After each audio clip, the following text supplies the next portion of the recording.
Olá! Hoje o Metrópolis entrevista o médico sanitarista Gonzalo Vecina.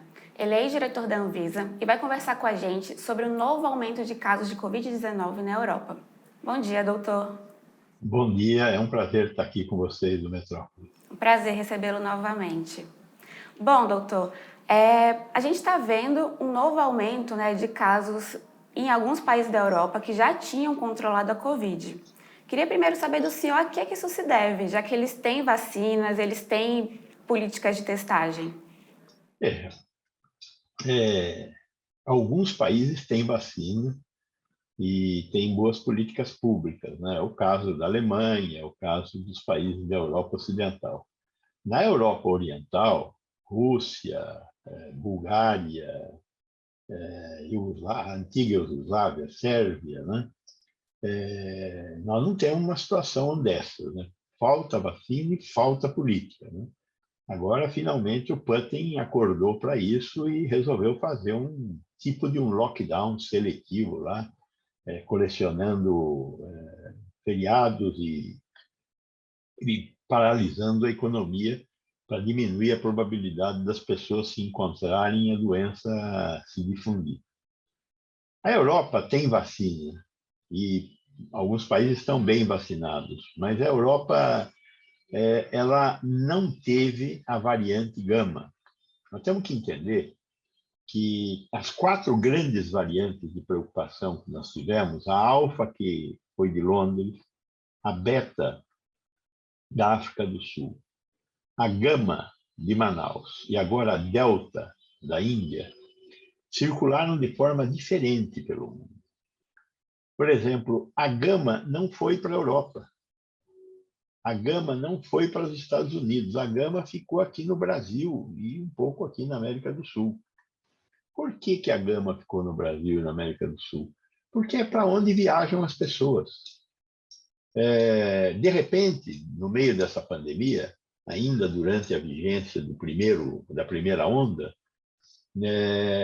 nós não pudemos viajar para os países que nós viajávamos sempre, Europa e Estados Unidos. Foi fechada a viagem para a Europa e Estados Unidos.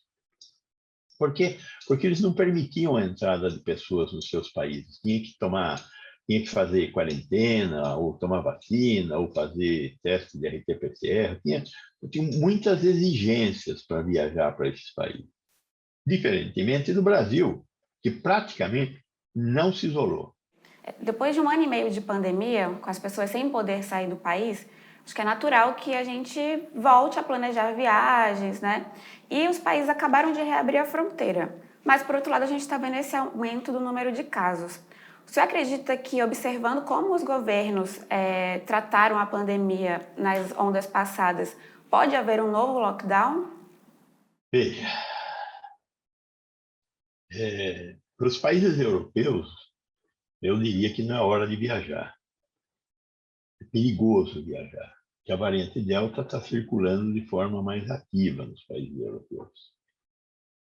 Tem que tomar muito cuidado, tem que usar máscara, tem que manter o distanciamento social, tem que tomar mais cuidado ainda em ambientes fechados.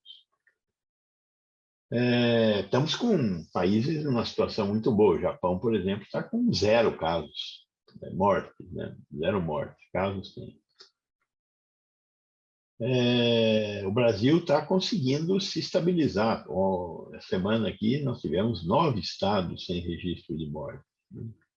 Algumas capitais grandes, como São Paulo, não registraram mortes em um dia, pelo menos. Então, nós estamos olhando pela fresta de uma coisa que parece legal, mas com a evolução da doença em alguns países do mundo, particularmente na Europa Oriental, a chance de surgir uma nova variante é grande, porque nós estamos falando de um evento probabilístico. O que é um evento probabilístico? Quanto mais casos ocorrerem, maior a probabilidade de ocorrer um erro, que é justamente o que acontece quando eu tenho uma variante de preocupação. Um erro que se impõe sobre o erro anterior, assim como a delta se impôs sobre a gama, sobre a alfa e sobre a beta, pode surgir uma nova letra grega nessa história e, e começar tudo de novo, se ela, por exemplo, for resistente a vacinas. Até agora, nenhuma dessas variantes é resistente à vacina. Então, quem é vacinado está protegido. Isso é uma má notícia, mas também tem a boa notícia ao lado. Qual é a boa notícia ao lado? Que a ciência mundial está preparada para rapidamente alterar uma vacina que seja driblada por alguma variante que venha a ocorrer.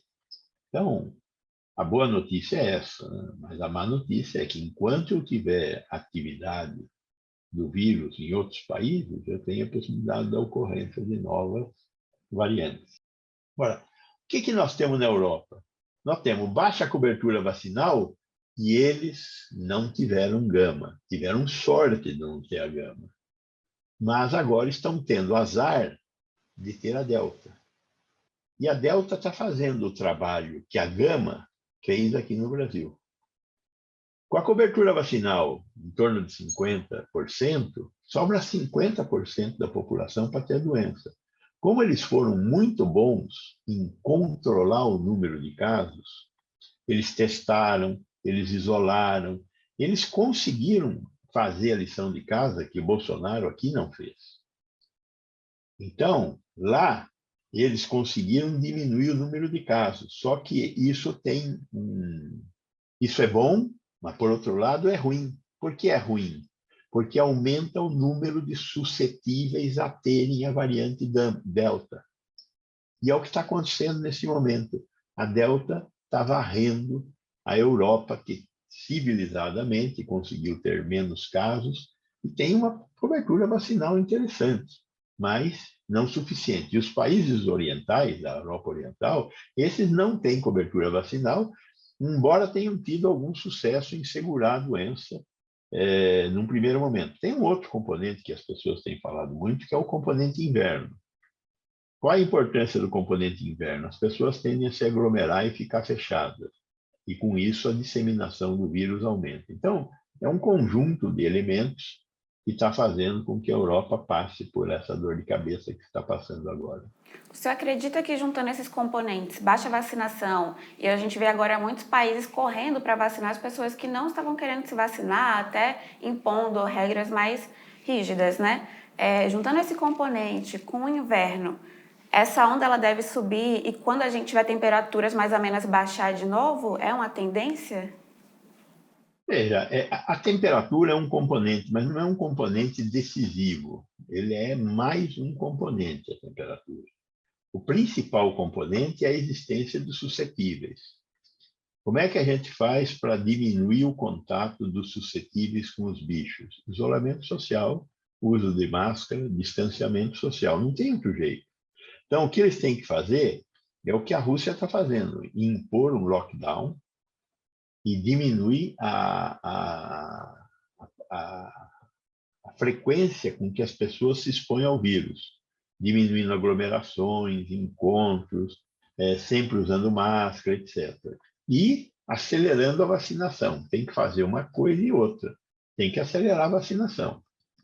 Não sei até que ponto, no caso da Rússia, eles têm suficiente número de vacinas. Como eles só têm a Sputnik V, eles não compraram vacina. Agora eles estão passando por essa dificuldade lá, fruto da capacidade produtiva deles. No restante da Europa, né, a Alemanha, por exemplo, está enfrentando uma situação difícil, aí você tem lá uma população negacionista. Se essa população negacionista não for vencida, vão ter a doença, com certeza. Obrigada por falar com a gente novamente. É sempre um prazer falar com o senhor. A gente espera, então, que o cenário continue para melhor, né? É isso aí. Que as coisas continuem acontecendo e que uma parte dos homens de boa vontade e mulheres tenham condição de fazer com que essas melhorias ocorram.